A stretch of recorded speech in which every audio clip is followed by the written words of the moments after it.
Hello, everybody, and welcome to the Tuesday edition of Video Clips. And just a couple of announcements. First of all, April 7th is the next Health Professionals Conference call. This is free for people who are trying to figure out what am I going to do next or what do I want to do with the rest of my career. 9 p.m. Eastern Time. You can send me an email at pampopper@msn.com if you would like to participate in that call. If you've already participated in one of our conference calls and you're at that place where you just can't decide or you want to talk to me about just what your options are or ask questions, I'm happy to schedule appointments to do that. That's part of, I think that these are important decisions, so I make myself available to talk to people about it. So feel free to take advantage of that.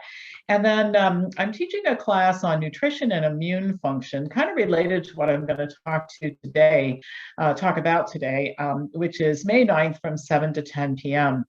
It's boot camp style. We're going to cover a huge amount of information in a 2.5, 3-hour period of time with questions, limited participation because I can only fit so many people into a Zoom or conference call session. So I think we're about half filled up for that already. So don't wait to purchase your pass for that boot camp. So I mentioned today I was going to talk about nutrition and immune function. And I'll just start by saying what you eat has a profound impact on your health. I don't think anybody's going to really take me on to disagree about that. Your diet's one of the most controllable aspects of your health status. I mean, you can decide what you're going to eat every single day, every single meal, and you do have a lot of control over that. The average adult human, believe it or not, consumes 1 ton of food every year. It's an astounding amount, and it's impossible to make the argument that this amount of food would not have an effect on your health. And it's going to be either positive or negative, depending upon the choices that you make. New research from Johns Hopkins Children's Center shows that a phytochemical in broccoli and other cruciferous vegetables, and I'll give you the list of these vegetables in a minute here, it's called sulforaphane, and it has a powerful effect on fighting viruses like the common cold and SARS-CoV-2. Researchers performed several experiments in vitro and in mice.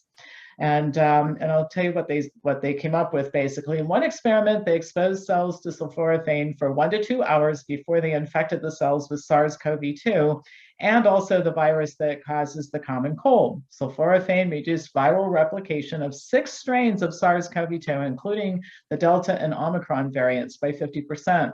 The effect was the same for the virus causing the common cold. It was similarly protective against already infected cells. So protective before and after infection in terms of protecting your body. Now, what they did with mice was give 30 milligrams of sulforaphane per kilogram of body weight before infecting them with SARS-CoV-2, and it decreased the loss of body weight that's typically experienced by COVID-19 patients. Pre-treatment with sulforaphane also decreased the viral load in the lungs and the upper respiratory tract, and resulted in a 29% decrease in injury to lung tissue as compared to mice who were not given the phytochemical. Additionally, sulforaphane decreased inflammation in the lungs and protected cells against the hyperactive immune response that is proven to be not only common, but in some patients, fatal. Sulforaphane, by the way, has already been proven to have powerful anti-cancer properties and powerful properties to prevent all kinds of other diseases too. It's one of the most studied phytochemicals in the plant kingdom. Now, before you go running out to purchase a sulforaphane supplement, I've always said it's much better to eat the whole plant food because whole foods are more powerful. They're much greater than the sum of their parts, and there are tens of thousands of nutrients in food, and the way that they act synergistically with one another is very important. So you don't want to get sulforaphane pills. You want to go to the produce section of the supermarket and buy actual cruciferous vegetables.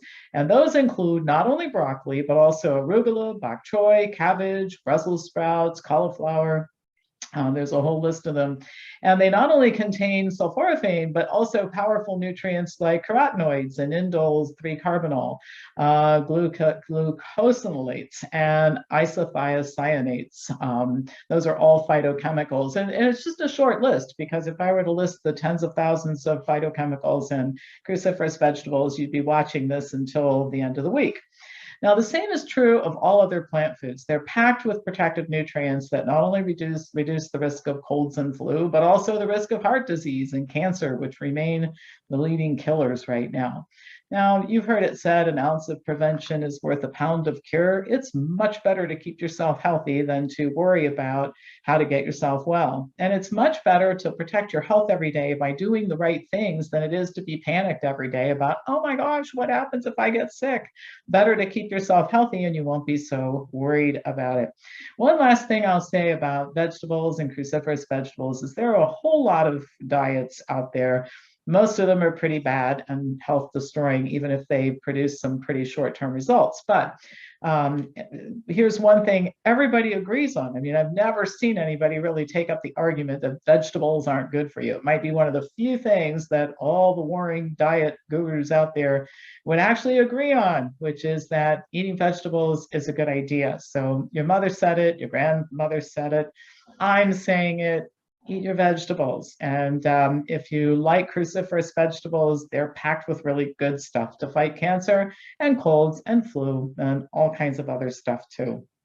All right, as usual, pass this on to anybody who you think would enjoy watching it, and I will be back to you tomorrow with more news.